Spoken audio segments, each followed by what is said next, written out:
Welcome back to A Celtic State of Mind. I'm Paul John Dykes. I'm joined by Quinny. We could have gone live on Saturday night. We could have gone live on Sunday night. There has been developments, crash, bang, pow, all weekend, Quinny. And I thought to myself, should I do a wee emergency broadcast because the frustrations are going to be at tipping point for a lot of Celtic fans. And I decided, you know what, let's wait and we'll get all the information that we have available to us and we'll just approach it as we always do on a Monday afternoon. So thanks for coming onto the show today, Quinny. Give us it blow by blow. Give us it blow by blow from the club meeting with certain groups to a Sun hit piece on Brendan Rodgers, to a statement, and then to the fans mobilising and coming together. Talk us through it blow by blow. Where to start with it? Thanks for having me on, by the way, Fist Bumps, and good to see you. I was calling you Mr. Sky Sports when we came on here, so good to see the messages out there getting spread and all that good stuff. I think, I guess the first thing I would tip off with it is it feels very ill-advised every step of it, doesn't it? You know, because like from the hit pieces it's been referred to, totally wrong vehicle, and even again, it just harps back to like strategy from a yesteryear, and the done thing from a bygone era, and this kind of chat, doesn't it? All the way to the chat GPT laden statement that comes out at unsociable times and days, and feels like somebody was sitting up with a Baileys or a Scotch or something, messing about with it, and went, we'll just send it the night, rather than doing it at a normal time, like a Monday morning or something like that, So it just feels like, ill-advised, and it's just, going from bad to worse. And, like one of the things I always try and give, like when I'm doing content, a lot of the stuff is like scouting players and talking about how the business we're doing or the tactics or whatever. And the one thing I always feel like obliged to say before I go into stuff is, I'm sure that there's people that work at Celtic that are really diehard Celtic fans like us, that are probably screaming into their pillow when they get home from work, or are maybe like doing as much as within their remit, but they're maybe their boss or the chain of command, the way it works or whatever, that's what's limiting. So, but when you kind of feel what's been coming out and you see some of the people that bite back to some of your social media posts, comments on videos, and it's like happy clapping's what they get kind of tarred as, isn't it, for the board? When you hear some of that coming out, that's what makes me kind of quit. We're getting the peek behind the curtain, and it's the peak staying a bit longer. We're seeing a little bit more. There's some light shining through. You can see some figures of what's going on and maybe some of the noises that's going on. And none of it makes you feel any better about the situation at all, So I guess that's what I would kind of start with it all, I guess. Sorry, I dropped out a wee bit there, Quinny, but hopefully you continue to speak in my absence. Every time that happens, it's normally when we're having a dig at the board. So I don't know if they've got anybody in the Wi-Fi game. Hopefully it doesn't happen too often today. But in relation to it, they did tell us they've got 30 people working in multimedia, and I suspect at least one or two of them are hijacking the stream here today, because I don't know what else they're doing. Well, I do have some concern. If I drop out when I just talk over me, I do have some concern sometimes with the comments. Not because I want to create an echo chamber. I'm all about, anybody who comes in and says, you know what, I disagree, and this is why I disagree. And that's going to happen, and that's healthy. But if we go blow by blow, and by the way, Quinny, we will at some point today talk about the state of the squad. Let's talk about the state of the squad going into the next stage of the season as well. And we go blow by blow. I was asked today in relation to, and it is, and I understand why people say this. You've won 13 trophies, leagues out of 14. What are you moaning about? Obviously, your club is run well.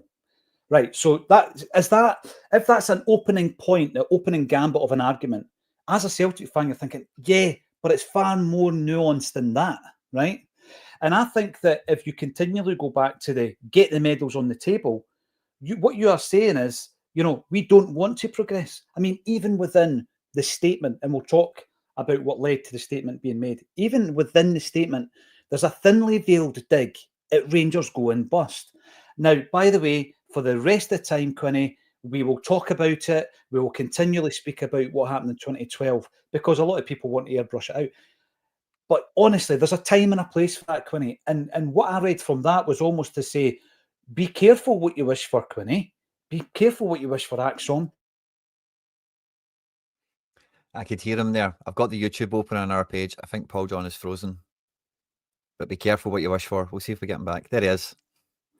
Be careful what you wish for in respect to me coming back. That for me, I think, shows what the mentality is within the club as well. Stay one step ahead of Rangers and be thankful for it. Yeah, I think you've kind of dropped a wee again. I was going to say, I listened to your clip before coming on, and that was the question the guy gave you about the 14 out of 13 titles. And you know, the first response I had, maybe this will be for the chat. I can hear Paul John's. There we go. I've got you back now. I'm going to reboot. I'm going to reboot, Quinny, just so we don't annoy anybody in the chat. If you want to run with that particular point, and I'll be back to you within a couple of minutes, mate. Yeah, sure. Yeah, no problem. So I was going to say the first thing that came to my mind when I heard the guy on Sky asking Paul John that is, what is that old football cliche that we all know? The league is your bread and butter. And do you know what? See, Celtic fans, our menu isn't just bread and butter. You know what I mean? We sit at the big table. We get the big steak. We get the big chicken. We get the fancy wine, you know? So that's where I kind of sit on that, is like, in terms of the domestic stuff being the get out of jail free card. It's the bread and butter. It's the basics. It's 0.1 foundation level stuff. And then from the club's perspective, it should be the trimmings and all the add-ons and everything else from there on. It is Lurpak. It's Monty, love to see it. And somebody had a wee dig at my t-shirt earlier on saying it looked like a Timu number. I don't know. It's definitely not Timu. I'm not sure if it's official Celtic, but it's not. If it's not official Celtic, it's like one of those good stands, you know, that is maybe in Braehead or something like that, one of those places where it's at least some decent clobber if it's not official merch. But yeah, I've quietly tried to keep the Celtic merch off camera for the last week or so. Yeah. So I'm getting up here till Paul John comes back, but that was the first thing I wanted to kind of say back to that in terms of the league titles being an excuse or a get out of jail free. Is it's the bread and butter, you know. And Celtic fans, we eat a lot more than bread and butter. Our appetite is richer than just bread and butter, you know. So and then Paul John was chatting about be careful what you wish for, and said that in terms of staying one step ahead of Rangers. I was actually chatting on Celtics Are Here this week or whatever. The last video we did there was about Hearts are the ones that are breathing down our neck, you know. And in the context of this conversation, like the board could have, or Celtic as a club, wherever this falls at, some massive egg on their face, because Hearts, the thing about us versus Hearts, we've got a massive dearth of resources at our disposal. We've already got inherited advantage in terms of like the stadium, the legacy, the existing staff and squad and everything. And if Tony Bloom, even in this summer, even in this season, makes it a race with the incumbent squad that they had, the nominal fees that they've built their squad with, then it will show up greatly just how far behind the curve Celtic are on every other metric. And if we were exposed, you know, if the people running our club were in Hearts' economic climate or Hibs' economic climate, Aberdeen, does anyone have any faith that the board would outperform the current board at these other clubs? I don't think anyone would. So I think that's got the potential, not even just stay one step ahead of Rangers, but you need to be careful that someone like Bloom and these other clubs have got some other stuff in terms of data and background or whatever, that, you know, that stuff bridges gaps. We've seen Brighton bridge that gap in the Premier League where the money is monopoly money, and we've seen it from a bunch of clubs across European and world football anyway. So be careful what you wish for. Indeed, if it is just domestic dominance, stay one step ahead, because a project like Hearts could jump 3 steps in a season, you know, with 1 or 2 of these players that they've signed. If 1 or 2 of them become like, they really realise their potential, the rest of them, they get a good hit rate out of. And then you've got someone like Derek McInnes and a lot of the Hearts squad they had there already that know what it's like to go Ross County away at home in the derby, then play Rangers the following weekend, you know, to do that kind of slog. So yeah, certainly be careful what you wish for, Paul John. And Chris. It's like a bus. In relation to everything we've been talking about, Chris, seeing how you've just jumped in there, mate, and it's appreciated, because obviously there can be gremlins in the house. If I drop out, you 2 guys can run with it. I know that you are capable, and there's plenty of comments coming through. But what we were talking about, how did we get here, Chris, and where do we go next? And there is updates happening all the time. I had a wee chat this morning, and by the way, I know a lot of people think it's wrong to speak to the mainstream, etc. I think it's a good way to amplify a message, because not only are you doing it on the socials and you're doing it on platforms like this, you're taking it into the mainstream, and it cannot be ignored once, because if you walk into the entrance, the reception area of Celtic Park, there's a big screen on your left and it's got Sky Sports News on it on a loop 24/7. So, it cannot be ignored, Chris. And if you can use that as a vehicle, it's nothing about getting attention or ego or whatever, self-promotion. It's all about amplifying the message. Celtic made a statement, and the fans who had already clubbed together galvanised even more. And what we now have is we have an open letter with around 400 different groups representing tens of thousands of Celtic fans saying, we are not confident in you guys running this football club. There has to be a response to that, Chris. Will we get it? Yeah, I think so. I mean, first of all, apologies for jumping on there. I just noticed that I was just like everybody else. I was just watching the stream and check Quinny though, just running with it, taking that baton and just running with it. Genuinely outstanding, I have to say. I was actually really enjoying listening to you. I was gutted that I had to turn you down to jump on, so I was kind of but no, really, I'll stay if I'm needed, but Paul John, happy to drop off as well if there's any issues. No, look, I think you're right. We spoke about it throughout the course of last week, and it's been amazing to see the snowball effect of I think unified and collaborative action which is taking place. I mean, from associations, from supporters clubs, from individual Celtic supporters, people with various levels of stakes in Celtic, and it's obviously it's not great that it's a negative that's prompted this action, but I think there is a real positive that come out of it, is it has unified large parts of the sport. Opinions vary on what's the next step or what next stage of action we need to take. But you're right, with the level of exposure this is getting, I mean, it's doing the rounds on mainstream. I saw you on Sky earlier, which again is a good platform to continue to grow the message. And you think if you're, the members of the board, if you're Ian Jameson or anyone else, and you're seeing that, you're thinking, guys, that we can't brush this under the carpet. We can't have this insular North Korea nation state like, communication protocol where we only talk amongst ourselves and we release AI generated statements, as I think Quinny rightly pointed to. And I mean, we've listened. That's not speculative. We've all done verification on that. That has got so many hallmarks of an AI generated statement, which I'm sorry, 30-person media team or not, that ain't good enough. That's really, really poor. So I think they will, and I hope they will be feeling the pressure. I don't think they have to do a lot to start to bring people back on side, in terms of, like, they don't have to go and reinvent the wheel. They don't have to turn the apple cart upside down. What we've been asking for so long is transparency. We have been asking for, give us insight into the decision-making process. We're not asking for anything that should and will be kept confidential, but what we're asking for is, how is performance, positive performance, measured within the club?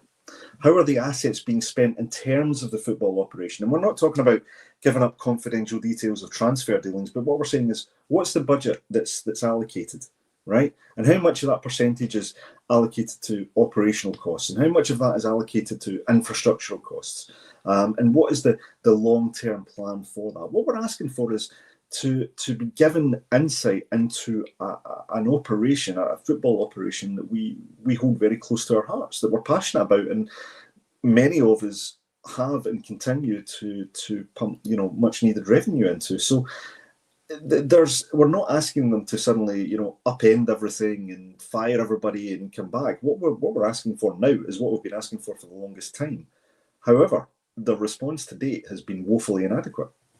See, the thing as well, Chris, is the way that the fans' response has been misread. So we're not expecting you to tell us every single step of the way what deals you're doing, Quinny. That's not what the fans were asking. But it's almost as if, you're asking too much, we can't give you that. And look what we do give you. There's a fans forum. Oh, okay, there is a fans forum buried on the website. Virtually everybody I speak to is unaware of what the fans forum was. It was within that fans forum that Paul Tisdale gave his presentation that very, very few people actually witnessed, right? And it's just that lack of communication that is not good enough. Graham comes in to make the point that I turned up late for the show, blamed it on the board not allowing him to leave. We're not just going to blame the board for everything, Graham, particularly the Fife Wi-Fi. That is an issue with regards to getting into the 21st century. And that's beyond my control, unfortunately. Quinny, you are a maestro and a natural, says Maestro. So thank you very much for carrying the baton and running with it. I'm going to bring this up from Ian Roy, right? Because I do think there's a level, Quinny, of what you could probably call PTSD from two particular dates in the history of Scottish football, one being 94, where Celtic were 8 minutes away from receivership, and one in 2012, where our oldest rivals were liquidated. And it's no, I'm not saying it just so we can have a dig at them. You know, it's gone to a point now when we need to concentrate on our own backyard. Ian Roy says this, though: how would fans feel about a Qatari or US takeover? That would be worse. I remember watching an interview with David Lowe, and can I just say David Lowe is going to join me this week on This Is Acsom to give an absolute nuts and bolts update on what his group are planning to do post Celtic Trust AGM. And at that point, when David was talking about it, he was talking about the likelihood, the real likelihood of this kind of rogue takeover, Quinny. So, you know, people always go back to be careful what you wish for. And Ian raises a really pertinent point here. These guys are Celtic people. They're on the board. Listen, if we live like that, Quinny, nothing will change. We will have more than one Champions League qualifier next season. If we don't challenge this, they will think it's okay to go in unprepared. They will use the fact that Maida is still at the club almost as a win, when actually it's completely dysfunctional that a player who arguably is at the end of his cycle at Celtic can't leave because for a number of windows we haven't brought in the quality, right? So I think in terms of the concerns there that Ian Roy has, I think they are real concerns, Quinny. I think, yeah, I would say they are. I would say Celtic is a funny one, but because when you think about the negative takeovers that have happened all across the place, the majority of the negative ones, you know, Rangers is like a real archetype example where it's like an asset strip or it's a profit kind of yielding farm or whatever they're trying to do with it. But you get other ones where it is much more of a prestige or an aspirational thing. And Celtic, like, you know, asset stripping and, you know, yield farming out of Scottish football's not really practical, I don't think, for the amount of money it would cost to buy Celtic. So I would be, there's always a worry of it. Don't get me wrong. I'm not trying to say this would be great or anything, but you do want Celtic fans running the team. And that's, you know, I remember when Dermot Desmond came in, like being a bit younger and people were like, he's a Celtic fan, he's Irish, he's a billionaire.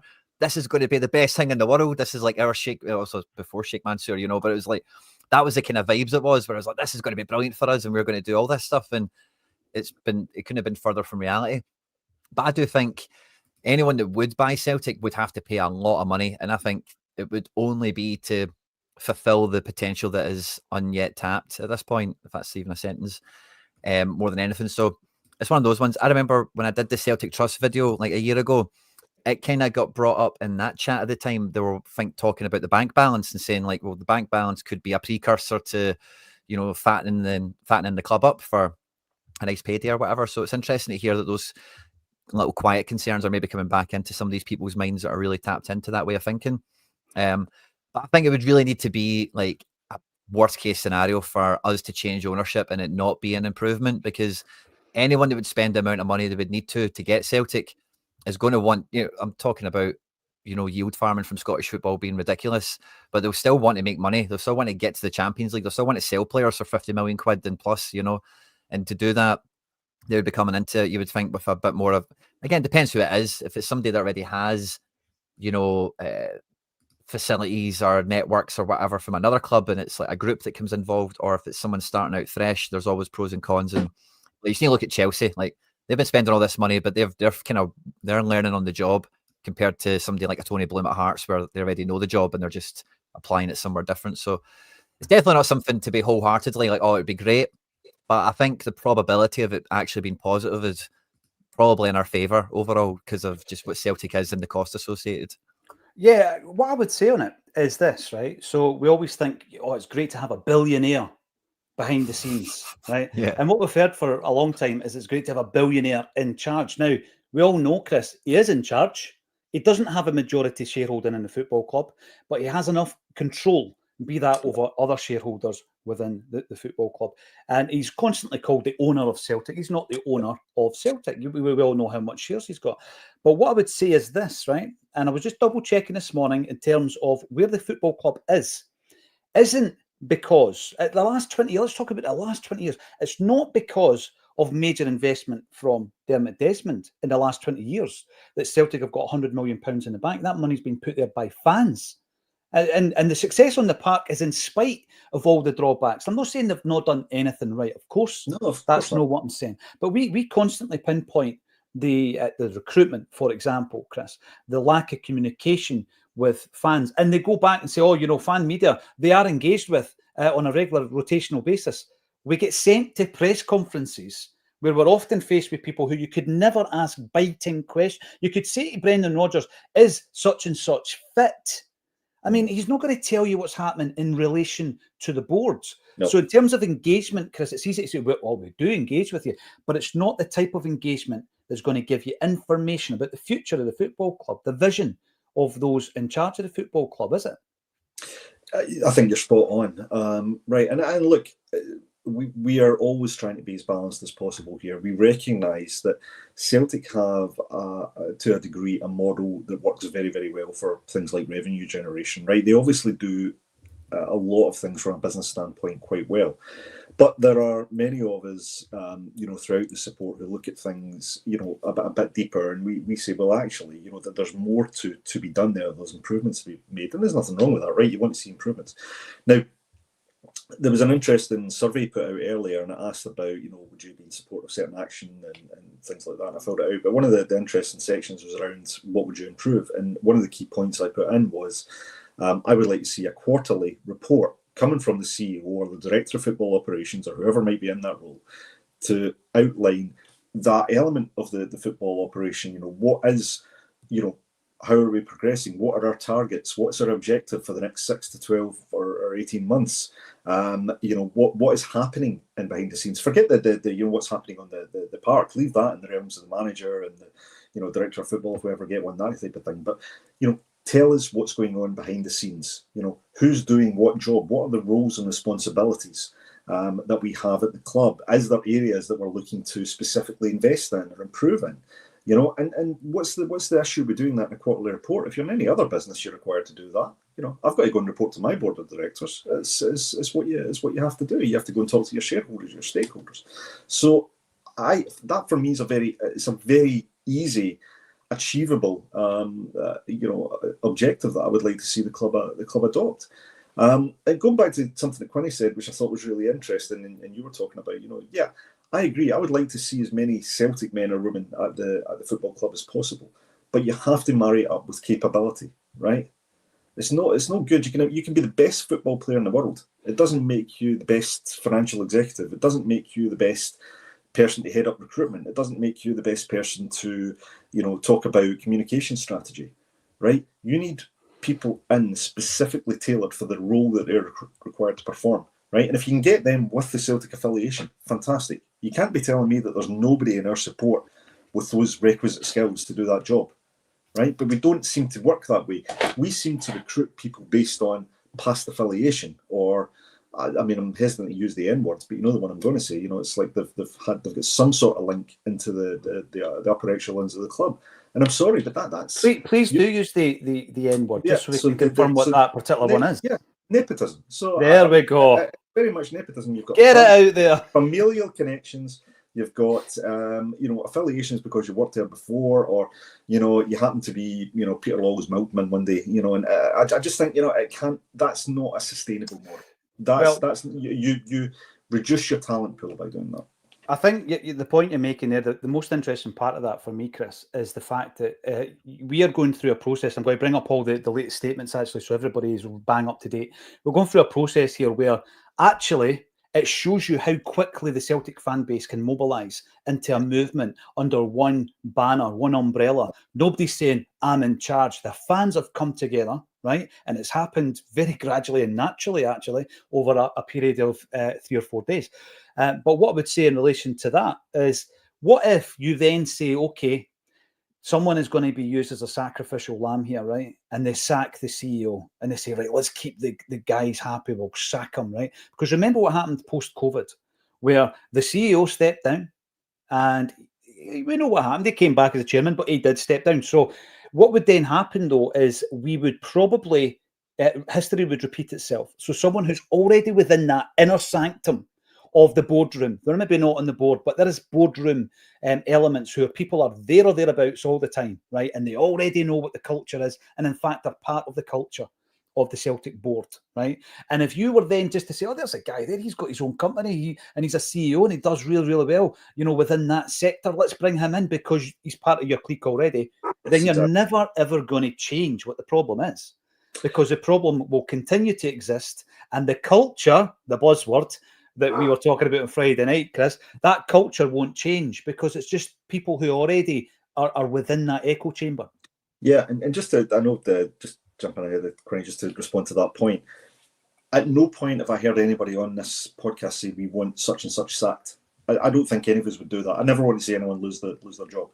What I want, though, is I want to see that person measured in terms of their performance in the job, right? I want to see, if we've got a CEO, I want to understand what is that CEO's responsibility and how is that CEO being measured in terms of what he's expected to deliver, and understand what the deliverable actually is, right? So it's not about getting people out of jobs and bringing other people in. It's about holding people to account for the job that they're supposed to be doing, right? Now, if someone is not doing their job and that's demonstrable, then yeah, maybe they should be removed, right? But I'm not going to call for someone's head like that. But I mean, in my job, I'm expected to deliver. Quinny, I'm sure, is the same. Sure, you know, we're expected to deliver something and we're held to account for that. And if I don't deliver it, well, then I take the consequence. For me, there's no accountability. There's no consequence for not doing your job. In fact, we don't even know what the expectation on the job role is. So that's what we're lacking for me. And you're right, taking one person out, it's not going to solve the problem. That's not what we need. The thing with people losing their jobs is this is not, we're not talking about people here who are on the breadline, who, Yes. you know, in losing that position will have them scrambling about for an income. For example, this is your football club, and the football club and the importance of the football club is far greater than any individual who is employed by that club. And if someone is employed to the tune of 900 grand a year and you chant sack the board, then someone will have to move on. And that is exactly what needs to happen. There can be no reshuffling of the deck chairs on this one, Quinny. No. There needs to be decisive change, and it is change of personnel, and it's a change of culture within the club to bring a wee bit more of a flair. I mean, you think, I'm going to use this, right? Chris and I there was a few messages over the weekend. I felt sorry for that foundation game in many ways and for the people working for the foundation, because I think there was a bit of not a backlash, but there was probably a lack of momentum that would drag people out to that game on an international weekend. It's perfectly placed international weekend, Quinny, but because of the mood of the camp, I'm going to say they probably had 25,000 at the game. It could have been a hell of a lot more. But at the same time, the club, I just think they're in the dark ages when they come to promote this. A few wee tweets here and there no longer cuts the mustard. You need to be really creative. You need to create engaging content, Quinny. The thing with you, Quinny, and I'm not blowing smoke up your backside, you understand content creation. You understand what works, what engages with an audience, right? And I'm looking at Celtic thinking, right, press conference, unique angle, press conference, unique angle. Every so often you'll drop a Celtic FC podcast where the questions can't get too intimate in relation to getting proper answers. And therefore the content is bland. There is no creativity, there is no flair, and it actually seeps into many of the departments within the football club. The things they could have done, the creative content they could have produced around about that game, where it isn't just, here's an email, buy tickets. They could have done, who's the highest profile ex-Celtic / Manchester United player on the planet? I would say it's one or two. I would say it's either Roy Keane or Henrik Larsson. Where were they in promoting this game? I'll tell you what, they weren't involved because it would have cost a few quid. Get them involved. Get them on the content. You could create content all day long, particularly with Keno. The guy is unbelievable to watch and listen to. So, Quinny, I think that stagnation starts from the top, but it's filtered into every department at the football club. And now it's obviously filtered. The chaos has filtered into the playing side.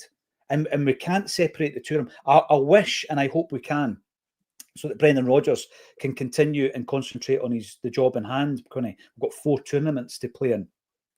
But I do think it's filtered into the playing side as well. Yeah, quite a lot to come back to you on that. First of all, thanks very much for the kind words. I really appreciate it. And it means a lot when people kind of compliment the content, 'cause I do try and put a lot of thought, energy into it and stuff like that. But I would, and listening to you there, like, I would fancy myself, or I'd fancy anyone else that's kind of in this space with decent numbers, to probably sell double the amount of tickets that Celtic probably did over this time. Because, like you say, with the content side of things, like, Legends is about, it's about fans. It's just nostalgia. It's just like good times, good vibes. The result, the goal, like the game is inconsequential to anyone. It's just like an event, isn't it? And you know, you're thinking about content. Like, I can't remember half the squad, but you're talking about guys like Venegood of Hesselink, Mulgrew, Boric, Joe Hart. There should be like a raft of like changing room content that comes out of the back of this, like banter or, you know, practical jokes or whatever's been going on. And they could have done so much more around that just to make it like a fun, family, engaging thing. A little memory that came back to me. I'll just share this quickly. But I went to the Stan Petrov charity game because Petrov was one of my kind of childhood heroes and all the rest of it. And anyone who went to this game will remember this, right? But it got hijacked by One Direction or whatever their guy's name was. And the place was a sellout. Like, the place was, and honestly, like, I've heard Celtic Park hit some notes, right? But there was just like the whole North Stand was One Direction fans, and every time that boy touched the ball, you would think he scored a goal. Like, it was wild. It was a very good day out. Quinny, I had to take my daughter for that very reason. Of course you did. That's whatsoever. That absolutely. Was she was there, but you're right. That was one of the selling points. Absolutely was. And it's just like a day out, isn't it? It's like an event. It's just fun. Goes to a good cause. You maybe see a goal. You see some players. I think Larson. I think we had some good players that day. Maybe like Larson Cadet, DeCanio, or Larson Van Hooijdonk. There was like a proper scored, if I remember right. Yeah. There was a proper fantasy front line that we had that day, which was nice. Also, the Tom Rogic interview was nice. They could have done a bit more with that and other stuff. But yeah, I make it quite right. They've definitely missed another little opportunity there for a good cause. It's not really for the commercial side of things, but also for the cause. And I'm on the opposite end of the scale to you, Chris. But I should probably start off by prefacing it with the views expressed by me are only mine, you know. But as soon as the window closed, there's no way someone doesn't lose their job. Like, I just cannot imagine like any situation, and I don't know who it is. That's why I wouldn't say a name. So you don't know where the blockage is or where the problem is. But yeah, I'd agree. For the whole it's unavoidable that someone doesn't lose their job here. And thinking about that, maybe part of this statement and this stuff we've been chatting about earlier is whoever it's meant to be really clinging on by the edge of their fingernails now. Like, can I weather the storm for another week and I'll get by this, or can we get by or not? Otherwise, like, yeah, heads will roll kind of thing. But I think it's just been such a monumental, you know, I remember using the word neglect a few months ago, or a window or two ago, and I felt really embarrassed saying that. I felt I was being a bit too harsh, but it is really the only word at this stage that really does fit the bill, I think, is neglect or negligence or whatever. Absolutely. And by the way, big shout out to Steve McGowan, because a lot of people have suggested that he's one of the puppets because he got so much good stories down the years. And what I always stated was, you know what, he's actually just good at his job, and he's very good at networking and sourcing information and building a story and getting it corroborated and all this kind of stuff before he puts it out there. And I've always said that he's a very, very good journalist.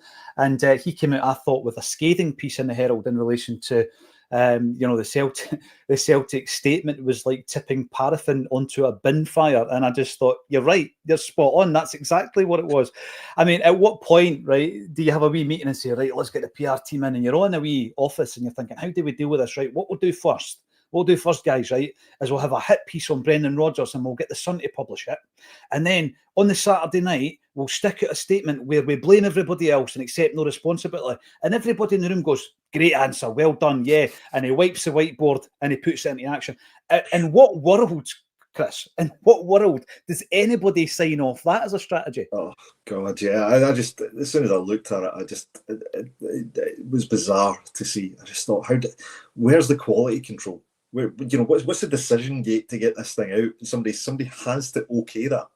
Nobody in the room's disagreeing, Chris. That's the problem. It's frightening, and you're right. That I think that that points to a greater cultural problem, and it's a cultural problem of we can do no wrong, right?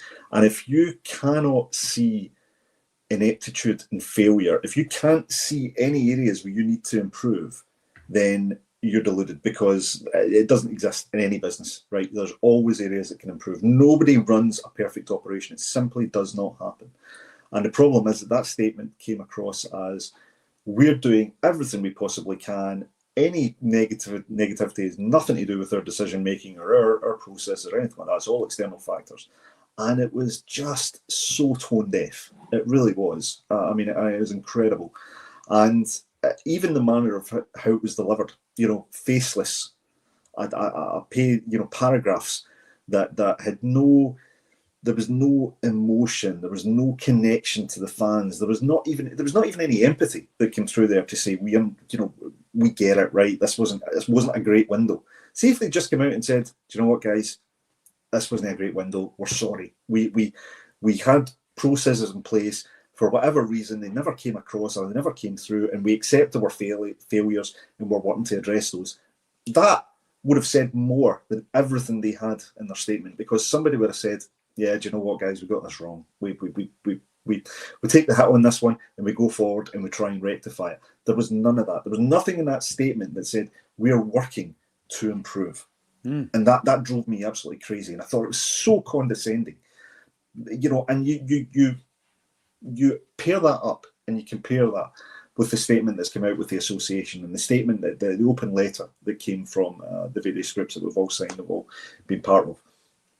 And you see the difference and the passion and the direction and the drive to improve something. There's none of that coming from the club. No. Is evidenced by that statement. And that's the biggest disconnect for me. Yeah, without a doubt. Let's give you a rundown then, and we'll bring in as many comments as we possibly can. Apologies for the first 5-10 minutes. You may dropping out. Quinny and DD came in to save the day, so thank you very much. Can you call me that? Sorry, I'm not calling you. No, absolutely. Getting a bad reputation, by the way. Apologies, Chris. Apologies, Christopher. We'll just call you by your surname. Right. So we go into this this season really, and I think at that point, even with the disappointment of the January transfer window, because, and again, it's no hindsight, we talk about it every day, the January transfer window wasn't good enough, yet I think that Brendan Rodgers squeezed and wrung out as much as he possibly could from the squad. And the Aberdeen game was probably a game too far, because we had done that. We didn't get that energy into the squad and that quality that we needed, right? Because you need to refresh. You're constantly needing to refresh. We didn't get the left back in that we wanted. We took a short-term replacement, and we certainly didn't get a striker in. So we go into that second half of the season, and I just feel that, yeah, one or two wee things didn't go for us with regards to the injuries to Jota and Rio. I get that. But every single person in that squad should be able to add quality, and we've seen in the final that wasn't the case. So we already knew there were issues there, and going into the summer transfer window, you think to yourself, right, we can put it right. We can actually put this right. And pretty quickly you realise there were issues. And the issues for me, and it's the nuances that often we get criticised about, he's wearing a tie, he's wearing a jersey, right. It was when Brendan started talking about some of the new arrivals as club signings. And I'm looking at that thinking, oh man, this is history repeating itself. This is the Shved interview all over again, right? And they have been proven, despite him maybe getting a rap on his knuckles through the PR team and saying, don't call them club signings, they have been proven to be club signings. They're not in the Europa League squad. 4 signings that came in the transfer. I mean, look, just even in isolation, 4 signings, Quinny, that you bring in that summer transfer window are not in your Europa League squad. So that's bad buying. That's you're spending unwisely. If 4 guys you've brought in, 2 of which have come over from Japan, 4 guys you brought in are not in the Europa League squad. That's really poor recruitment. I think in isolation, in a nutshell, that's really bad recruitment. So I'm looking at that thinking there are still issues here. But if the club wants to buy 10 kind of younger players for the future, very, very cheap or whatever over a period of 2 or 3 seasons, and 1 or 2 of them might turn out okay, I actually don't think there's a problem with that. I think you loan them out, you develop them, and every so often, wait a minute, Matt O'Reilly's a player. Okay, he's no worth 1.5 anymore. So that can work. But alongside that has to be the quality. Your big 3 or 4 signings. Jim Orr spoke about it on Friday, and I thought he spoke really well, because it's, in a nutshell, if you improve your squad net by 2 quality players, within 3 or 4 seasons, you've got 12 guys, then 14 guys, and before you know it, your entire squad is full of quality. You might have to trim the squad, but I think they've done that in any case. So what then happened was, obviously, the Kairat shenanigans, the absolute disaster that was Kairat. We get knocked out of the Champions League.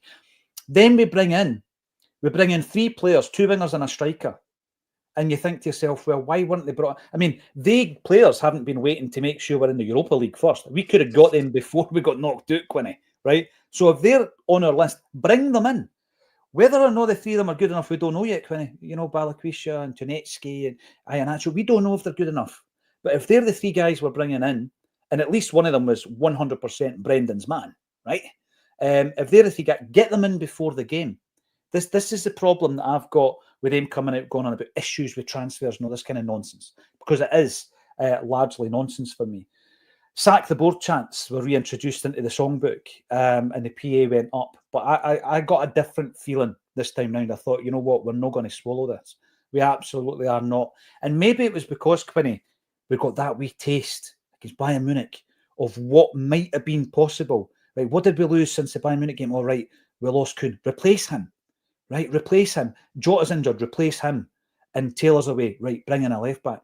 And then you go into that Champions League campaign this season fully armed, right? But we've gone into it with a pea shooter. And that, I think that is why it's different this time around, because it was so clear to anybody who was paying attention that we were deliberately not giving quality to Brendan Rodgers. Now, whether or not, going back to the hit piece in the Sun, that's an internal issue. If it is, that's a disgrace, because you're not doing what's best for Celtic. You know, you're doing what's best for your own ego. And then from there, obviously, the open letter develops. The open letter develops. And it's now, at the last count, it was 378. I could tell you right now, I've had enough people already contacting me direct that will take that to 400. There's over 400 groups representing Celtic supporters. So I'm going to come through some of these just in case you've missed them, because I know it's quite hard to actually follow because there are so many groups. So what you have is you have an affiliation of Celtic supporters clubs, which was set up because the Association of Celtic supporters clubs looked after the Glasgow-based and surrounding areas clubs. So you've then got an affiliation. So guys for Fife and Stirling and all these different areas are part of the affiliation, all your Glasgow groups, the association. You've then got the Association of Irish Celtic supporters clubs, looking after obviously all the incredibly dedicated Irish fans who come over for every game. And there is also the North American branch as well. So you've got all these different groups, right? And you're thinking to yourself, right, if you're going to start a movement, imagine being able to get them all under one banner. So what we got, this is an update. And this was following the bin fire, paraffin on the bin fire on Saturday night, which was the Celtic statement. They released a statement, right? And the concerns raised in the open letter, which were 7 concerns, which has now amassed 400 plus signatories, representing tens of thousands of Celtic fans worldwide, were completely ignored. It failed to address it. And on the back of that, and this is pivotal, right? On the back of that, the Celtic Supporters Association, who had been in a meeting with Celtic, with Michael Nicholson, the minutes of which have been leaked, they're out there. You can have a look at them. There's 2 versions, incidentally. There is the redacted version and then the original, which is on a printout, which has been doing the rounds. Have a look at that just to see. Because again, even with that, where's the actions? You know, minutes. When I was a T-boy, I used to take minutes. There was always actions. And everybody, right, you put double D there. Right, which one? Chris, okay. And you put the actions beside each individual's initials, right? Never seen any of that. So who knows what their next steps were going to be. Anyway, the association take it to their member clubs on Sunday, and the member clubs say no. So even if the association, right, who are run by a few individuals, wanted a certain outcome, they were voted against as well, and no confidence was the vote. That's incredible. Just to put that into context, the Celtic Supporters Association backed the old board. They didn't back Fergus, they backed the old board. They wanted to stick with the status quo, and they stuck their colours to the mast. And I didn't expect that statement to come out from them yesterday. Here it is, report of delegates meeting today. Following on from our meeting on Friday with Michael Nicholson and other representatives of Celtic Football Club, we convened a meeting today of our members' branches to give a report on the aforementioned meeting. The member branches were dissatisfied with the answers to our questions, and as a consequence have decided to place a vote of no confidence on the board of Celtic Football Club. for me, when I saw that, I thought that was pretty seismic. And that has been followed up. It's been followed up by the affiliation of registered Celtic supporters clubs who, for me, made a statement today which absolutely nailed the thoughts of many, many Celtic supporters out there. Unbelievable. Celtic Football Club was built on foundations of inclusion, integrity and solidarity.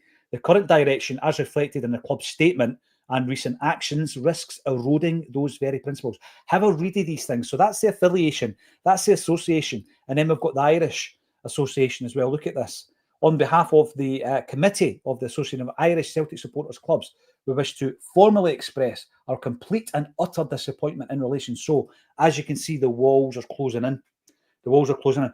The big question is what next? So what I can tell you from Acsom's perspective is we're going to be covering every single development in this movement. The groups, 400 plus, what they're saying in consultation is they don't want to come out and say every single club listed below is giving a no confidence vote to the board until they have engaged. They want it to be democratic, a proper process. And once they've done that, and there's going to be a meeting this week, further communication will be made and it will be shared across all the socials.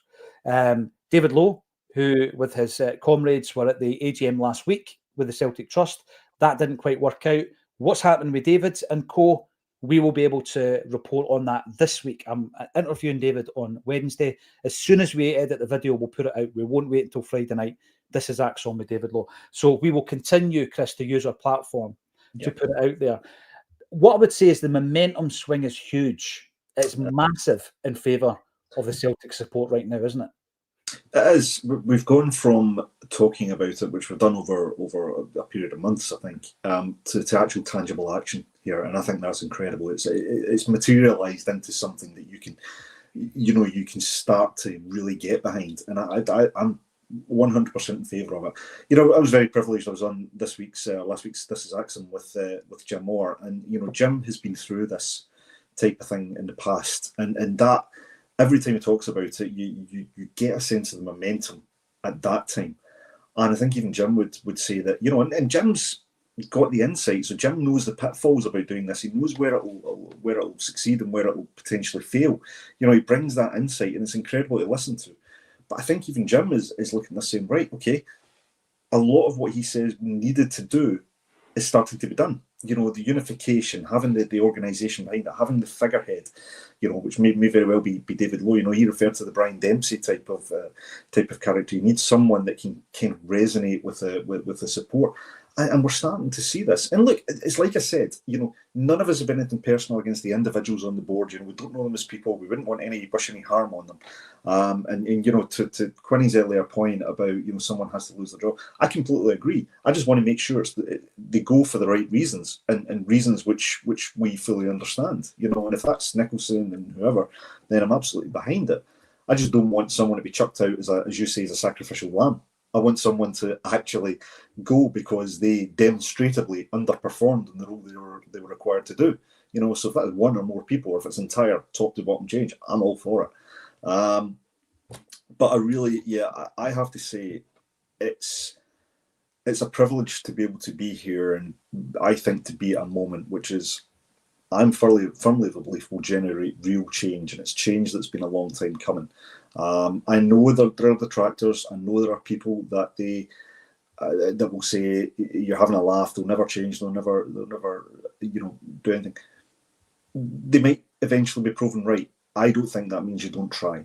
I think you have to make an attempt. You have to do it in the right way, and you have to be able to say after all this, look, if it works, fantastic. If it doesn't, you say, well, we gave it our absolute best shot to enforce change, and we did it for the right reasons, and we were, by every means, we were the good guys in this. Yeah, I'm really keen to bring in as many comments as I can before I bounce back over to Quinny. Kaiser was at the game, went to the game. It was fantastic and all for a great cause. Where is the corner flag, Kaiser? That's what I want to know. Where is? I knew I recognised that gate as he was running. Right, AR, you're in on the YouTube. Keane was a waste of time at Celtic, a job for the boys. Contract. Right, okay. We spoke about him actually in different terms last week, because he may well have been under one of those ones where it was on a wish list of a certain individual at the football club. But in terms of profile, if I was tasked, if I was an outsourced agency and I was tasked to promote that game, I would be finding out what my budget was, and I would be trying to get Roy Keane in on the promo, because, you know, I'd have him. I know a lot of people that come to the Acsom gigs, right, and I look at them and think, how devoted are these people to Celtic? It's unbelievable. Chris, you've got a few photos up on your wall, and your walls are painted green. There are people whose entire living room, bedroom, kitchen is covered in Celtic memorabilia. It's unbelievable, the commitment. I would have Roy Keane charting their door unexpectedly. I would have everything like that happening, you know, because content can be created that is really engaging, but also, you know, giving a wee bit back, like these couple of fans who go to every game in their entire life as Celtic. Imagine getting Henrik Larsson chaps your door. Imagine that. I'd be doing all that stuff if I was in charge of the content. Jungle Line, I'll tell you what, Brian McClare is one of the most watchable and funny to listen to guys ever to have played for Celtic and Man U. He'd have been in on it as well, as would Gordon Strachan. Strachan's brilliant. I'd have had Strachan in the dugout. I mean, these are the people that, for me, I know he never played for Celtic, but he managed us. I'd have all these guys with connections to both clubs. John Gilmer, none of the club signings, this is a good point, being included in the Europa League squad is partly Rodgers making a point to the board rather than them being poor signings. Inamura has looked good anytime he has played, and I know there are some issues in relation to homegrown quotas, etc. Maybe John's right. Quinny, do you think a manager would do that? Cut the nose off to spite their face in that respect? Yeah, I think he has. You know, I wasn't sure what was coming there. Yeah. Well, it's kind of hard to argue with it, isn't it? Especially with the Yamada. I think when you look at the squad, though, where like it's a 24-man squad, we've missed a homegrown player out, so that means we've not been able to register one more person, which is not really big in the grand scheme of things. But it has very much felt that Inamura, Shin, and Simpson Pussy, or maybe, I don't know about him actually, but it feels like Inamura and Shin in particular are kind of being used like pawns in this office politics chat of, again, like I've tried to reference it over the last little while with a bunch of stuff, and I know it's been spoken about tons, but like you don't need to go too far back to where Brendan was like, Dyson can't play up front, we're playing him on the wing, you know, we need a striker, we were playing him on the wing. And then as soon as the transfer window was closed, he started playing him up front. And then we signed the Gren, and everyone's like, oh, that's good, you've got a winger. And he's like, no, he's a midfielder. He's a midfielder, he's not a winger. And he does everything in his power to avoid playing him in the wing. It feels like he's constantly trying to, you know, I remember saying at the time, it was almost like he was like, shh, guys, don't tell the board that Dyson's a striker. You know, we still need to spend some money. So I don't think there's any two ways about it. It's definitely office politics and everything that goes around it, which is a shame for, and it's more a shame for Yamada, because Yamada is like an established player at this point. You know, he is still like a prospect in some regard, but he's had like he's playing senior football. He's played at a top team in his nation. He's not wet behind the ears. Inamura's had like 30 games before coming. Slightly different story. So yeah, like I do think it is office politics, sadly. And I don't know. I was saying right before we confirmed Iheanacho, somebody asked my thoughts on Iheanacho in the comment section, and I said, I think it was here, Iheanacho I was really excited about 10 years ago, and if he's fit and firing, at least he's a finisher. You know, he's kind of showing that he's a striker. Don't know what else we'll get from him. That little training video looked quite encouraging on Friday. I don't know if anybody's seen that, but it felt like the Iheanacho signing was kind of like, we seen it was kind of up in the air after the transfer window, and it's like, oh, he might be going to Mexico, or there's some other teams that were after him. I was kind of the opinion of, fine, let's just roll with what we've got, and, you know, like just knuckle down. If we're signing these guys as investments, which, you know, Kenny's just got a new contract, we just signed Osman, we just signed Yamada, it's the only way you can categorize those guys, I think, is investment plays. Then just throw them in the deep end, and hey, that's the situation we're in. And if any of them are good, we'll really find out really quickly, and maybe we'll accelerate some progress there. But when Iheanacho does fall in, it just feels like it's the next domino of that office politics, where Rodgers was saying he does no leaving without a replacement. And it felt like if he got back to the training ground without a replacement, he would have had some sort of leverage or some sort of like one-upmanship on the whole dynamic. So that was kind of like, there's your striker. We've got Iheanacho, you know, and he, you know, that somebody else can cover their back, is like, Ida didn't leave without a replacement. You got Iheanacho. Yeah, without a doubt. I mean, the other thing I was going to bring up today, and I'm really keen to bring the rest of the highlighted points up before we finish off, even if I need to sit for 5 minutes on one at the end, is, you know, the blame game. That's what this show has been called today, the blame game. Blaming the UEFA regulations in relation to financial sustainability. So if you look at that, also known as the squad cost control rule, limits spending on player and coach wages, transfer fees and agent fees to 70% of a club's revenue turnover. So you then look at what Celtic's last financial figures stated the turnover was. The overall revenue was 124.6 million, which was an increase, etc., etc. So you then say, right, you're using that as an excuse. Someone the other day in the comments said, oh, you're very naive. It's not just transfer fees. We get that. But as well as bringing in players, right, obviously you add onto that any kind of signing on fees, agents fees, wages, for example. But I mean, we never came anywhere near 70% of our turnover. So to use that, I don't know what kind of leverage they thought that was going to give them, Chris, in terms of an argument as to, we're just going to try to stick by the rules, because actually, when you look at the figures, it doesn't add up. It doesn't, and that was again one of my big frustrations about the statement they released, is that nobody fact check any of this stuff, and I think they kept it deliberately minimal on the detail as well, so that they couldn't necessarily come under the scrutiny. Now, I would have to do a direct comparison of the turnover figures versus the spend. You can do a big analysis. Somebody else can do it. I'll probably find Alan Morrison's probably done that already, but I don't think we're anywhere near the 70%, right? And somebody made a really simple comparison, which I thought was brilliant. You look at Rangers, right? You look at our rivals. Now, whatever you think about their transfer activity or the manager, their performance this year, they sold players for decent sums. And I think they then invested that back in the football side, almost to the exact amount, if I remember seeing it. I think it was somewhere around about the 20 million mark. £20 million generated in player sales, £20 million pounds invested back in player sales. So, I'm sorry, if you just use that as a comparison, and we've generated what I think we said somewhere around 30-40 million or player sales, maybe not even as much as that. But the fact is, I think we only invested around about the 8 million back in the team this year. So there's no arguing with those basic facts, right? So you cannot use the financial fair play or the FSR rules, whatever it's termed these days, as an excuse. It doesn't add up.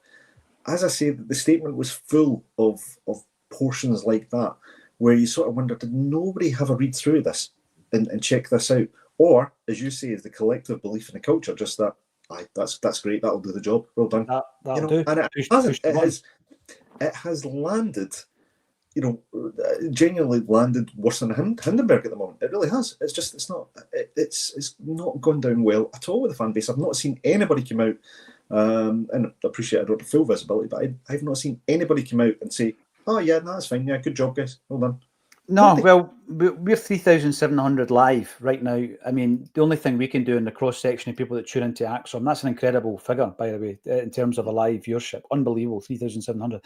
Tell me in the comment section right now, I've got it open. Do you back the board? Did you think that you were satisfied with the statement on Saturday night? And are we just in our own little echo chamber? Let us know. Let us know right now. Do you back the board? Give us a yes. Let us know in the comment section, and we will see. And I'm not seeing many people coming in saying yes. I mean, 3,800 in terms of a cross-section for a live stream is huge. Absolutely huge. John Curl, I appreciate your contribution, but I can't bring that up. This is a family show, John. It's a family show. Right, here we go. So, no, I don't think many. I think they're very much in the minority. Jerry Burns, the board talking in riddles. The word I seen was verbose. And for me, 1,030 words. Seriously, if they're using AI, they should have just run it through again and said, give us this. Give us this in 3 paragraphs. Must think we are all stupid. Happy for us to spend money towards a club and then insult our intelligence with claptrap. When is the next merchandise drop, Quinny? And is the social media guys going to hand in their notice before that happens? That's what I'm going to ask, because honestly, that'll be in the diary. When's the next merch drop? Oh no, it's on Thursday. I don't want to go to my work. Pull a sickie. Absolutely. Barry Flaherty. Until we embrace data and AI tools, well, we did to write the statement, Barry, to scout 140,900 players aged 14 plus globally, we will be living in the dark ages. Yeah, I mean, again, going on about content and sharing information. Give us an insight into what the role of Sean Maloney entails. Give us an insight into what his vision is, what his objectives are in the next 5 years, 3 years. Tie that into what Paul does. It's all been there on a plate, Quinny. If you're the guy kind of outsourced to deal with this, you're thinking, oh, we've got lots to work with here. This is it's all there. It's a penalty kick. It's an open goal. I'm not going to say penalty kick. We're not very good at putting them in. It's an open goal, Quinny. Yeah. But we just fail time and time again to do it. Being in the world of social media, content creation, etc., Quinny, when you look at this and how easy it is for clubs to communicate with their fans, is that maybe one of the first steps is, that statement? Why not do something a wee bit more interactive? Why not do something which actually brings a bit of engagement in? Where maybe a fan, and it can be brought up or not, and it's all very controlled in a monitored environment. Maybe a fan can say, you mentioned the regulations. Can you maybe expand on your concerns there? How close are we to this being an issue? Why has that been quoted when quite clearly it's not an issue? Yeah, well, I think the number one thing they should have done is obviously have a face-to-face thing. There was a rumour going around that Nicholson was going to do a Sky interview. I don't know if that's now been not the interview. I've seen the rumour. Yeah. So I think that's the sort of thing they need to do. Because again, when I think about other people that have been in their situation, clubs, boards, or powers that be coming under fire from fan expectation and all the rest of it, there is, having a statement go out on the official Twitter channels and all that's quite a normal thing, of course. But the ones that, are really got their back to the wall that need to get a message out, because by all accounts, like, we're talking about the statement treating us like we're stupid and we don't know stuff and all the rest of it, which it basically does. But ultimately, the statement is them trying to defend their corner.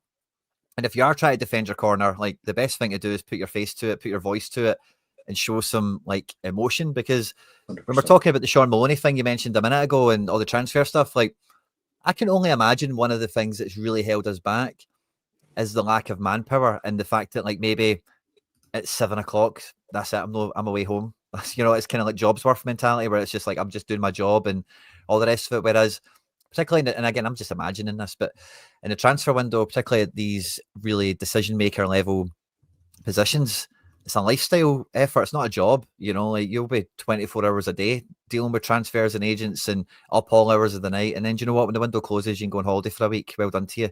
Kind of thing. But it doesn't feel like, when you hear them talking about, oh, we tried with players and we've tried to do this and we've put this into place, and it just feels like they've spread themselves too thin, which makes me think, like, what are they doing when they finish work? Because if they're still not dealing with this stuff, then, or, they need more people in there or something. But it just feels very, they've used the media thing as saying, like, oh, we've only got 30 people in the media department, but Premier League clubs have got 100. And, Premier League clubs have got 100 because they're probably translating into 5 languages. They're probably doing lots of stuff with actual individual sponsors and players and all the rest of it. Some areas, like, I think 30 is probably ample amount to do a lot more with the media stuff they've got, but it feels like the whole operation is on a shoestring and just undermanned and underserved, far too much. And, the number one thing you should do is sit down. I don't know if it's with somebody at Sky or if it's even someone from fan media or whatever. I don't think it should be in-house Celtic, though, because it's not the climate to do that. I think the climate for you to do your in-house, let's give you a wee update of affairs that we've had previously is like end of year reports or financial years, that kind of thing, where it's on your own terms and there's maybe like an agenda to satisfy. When it's something like right now, answers are needing gotten. And the robot men on Sky or the robot men that you employ yourself are not really going to ask questions that are going to get real answers that will appease people. You'll just get another version of that statement, but in video format, So they definitely need, like, I think about Jim Ratcliffe at Man United, get Gary Neville to interview him. Do we get Chris Sutton? There we go. That's my nomination. You took the words right out of my mouth, Quinny. And I'll tell you why. Right. See, when you actually watch these presenters that actually don't have a great insight into Scottish football, they're unbelievable presenters. These people that are actually on Sky Sports News all day long, they never miss their cue. They don't have the comfort as and is and buts and Kens and all that stuff. They don't have any of that in their repertoire. No. They're unbelievable presenters. But what they don't have is they don't have the understanding of the situation that Celtic are facing right now. They are on the outside looking in. And I don't blame them for it, because they're dealing 99% of the time with English football. So they're looking at Celtic going, oh, fans kicking off again. What have they got to moan about, right? And I totally get it. If you've got somebody like Chris Sutton, though, Chris, he is a guy who knows this inside and out. He's not scared to take them to task. Nope. And it would be Frosty.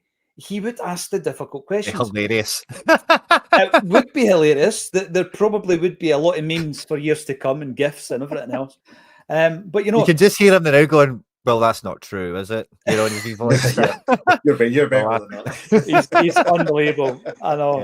Yeah. He's very, very good. But I think when he's nailed it in that respect, and the way I look at it, it's like, you know, remember when U2 had released an album and it landed on everybody's Apple device without them asking for it. Remember that? Like 500 million people worldwide were like, "Why am I listening to U2 there?"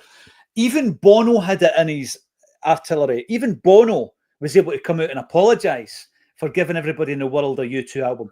And you're thinking, right, maybe the Celtic Board can find it somewhere in their hearts to apologise for that bin fire on Saturday night. That would be the start, and it would then need to be followed up. But what I'm going to say here, Chris, you made a point in relation to people getting fired. People should get fired. People should. Now, by the way, I'm not the type of guy who's got that Tory kind of mentality where it's just like, you know, fire this, fire that, fire that. I'm not psychopathic enough to be a CEO, a successful CEO, because I couldn't sleep at night if I was to fire somebody, right? I couldn't do it. I've heard people in football who said it's the worst part of their job. And then often what happens is managers often in the past would get somebody else to do it. Like get their kids and tell them they're free kind of thing, right? And I spoke to Sean Fallon about this. And Sean Fallon was Jock Stein's right-hand man. And he stayed, it kept him up at night, knowing that he was going into Celtic Park the next day to tell a young Celtic player that their dream was over. And what Sean Fallon tried to do, believe it or not, he had so many contacts in and around Glasgow. He would try and set up other jobs, not even just football jobs, for the guys that he was about to free. He would phone people up and say, look, there's a kid, I'm going to free him. Can you maybe give him a start? So, Chris, it's not about that. It's just about what's best for Celtic for me. That's 100%. You need to separate that element out. And look, I've had to do it in business. It's not nice. And you should be human about it. I'll always stand by that. But change is necessary. And change is necessary to keep things fresh. Change is necessary to keep continual improvement. You look for areas where you can improve. And that doesn't mean you fire everybody and start again. As I said earlier, and I think it's really important, there needs to be an understanding of what does good mean? What does good look like for this football club? You know, if we look at this football club, what does it mean to be performing well, to be progressing well, to be moving in the right direction, right? And you bring people in who are responsible for making sure the club is moving in that direction in every facet of the operation, right? From media, communications, to recruitment, to, you know, HR, for goodness sakes, right? And if any of those parts of the operation are failing or not delivering on their targets, then there has to be accountability, right? That's what we all do in our day-to-day jobs. You know, if you've got a brickie there who builds a half a house and half the house falls down after a week, I'm sorry, you lose your job because you've not done it properly, right? It's a very, very simple principle, and it should apply, right? And it's not like these guys have been given one season to get this right. You know, this is an establishment that's been in place for a number of years. And I think you could point over a period of a number of years, a multitude of failures. Now, again, we don't know how these people are being held account, but what we're asking for is saying, tell us how you measure your performance. Tell us how you measure your success. And how do you deal with failure in that particular role? You know, well, was that 1 strike rule, 3 strike rule? What happens? You know, it can't just be, there's Michael Nicholson, we fired him, but, you know, bring in XYZ person and we carry on. That's not what we want to see, right? We might want the CEO removed because he's in $9,000 a week, roughly, and we're saying, well, we expect a hell of a lot more from a CEO for $9,500 or for $9,000 a week. But it has to lead to change, right? There's no point taking one person out and replacing them with another talking head that does exactly the same thing, because nothing changes. We are getting, I mean, hundreds and hundreds of comments, all of the, you know, negative variety. Polymorphous says yes. Polymorphous says yes. Let us know why you would keep the board. It's such an avatar as well. Terrible. But I'm bringing it up. I'm bringing it up anyway. One thing I would say is moving on, right? Moving on to what happens next. I've already said there is going to be a meeting, because to keep the whole thing a democratic process, everybody who's on that open letter will be invited to give their views in relation to voting, a no confidence vote towards the board. So that's going to happen this week, and we'll update everybody with that. I've had a lot of people on the social saying, look, I'm a Celtic fan, I'm a season ticket holder, who represents me? So yeah, this is something that we're pitching also to try and get some form of platform where people who don't have an affiliation with any other club or group are able to then say, no, actually, I agree with that letter, add my name. And that might be some kind of sign-on process online. So leave that with us. I know that a few people have mentioned that in the comment section as well. The other thing I would say is unity has been shown over the weekend. But what might happen, and this isn't a bad thing, this happened the last time, is you very much had a fan movement, a street movement, and it started off for me with Save Our Celts, and obviously later on we had Celts for Change. That can work in tandem with another movement of people who are looking at the shareholding in terms of trying to gain influence that way. And they might be separate entities, but they might be working in tandem. They might be communicating, but they might be separate entities, both pulling towards the same goal of change. So that's something that may happen in the future as well. And when it does, that doesn't mean to say that the movement is fractured. It just means that the fans can do that side of things, and these people who are looking at shares can do that side of things. And at some point down the line, or at various points down the line, they might have to come together, but they are focusing on their own roles in this process. So we'll keep everybody updated on Acsom. Again, apologies for a couple of issues at the beginning of the stream. Quinny ran with the baton. Chris jumped on as well. Fantastic, lads. Thank you very much for that, for the backup. And thank you to 3,800 of you for tuning in. You are still live. And whilst you're live, go and check out Quinny. Quinny, what are you up to? Where can we find you online? All the Celtic stuff you'll find Celtstar here on the YouTube channel, all one word, and social media, get a big presence for like news and stuff like that over there as well. Internet generally, Quinny 3001, but Celtic stuff you'll probably be just sticking to that now. Absolutely brilliant. Thanks, everybody. Thank you know, it's one of the things in relation to supporting Celtic. We all want the best for the football club. Hopefully we can come together to force that change. Join us again 12:30 tomorrow. Who knows what's going to happen tonight, or whether or not we need an emergency broadcast. If we do, I'll see you then. If not, 12:30 tomorrow on A Celtic State of Mind. Yeah, well.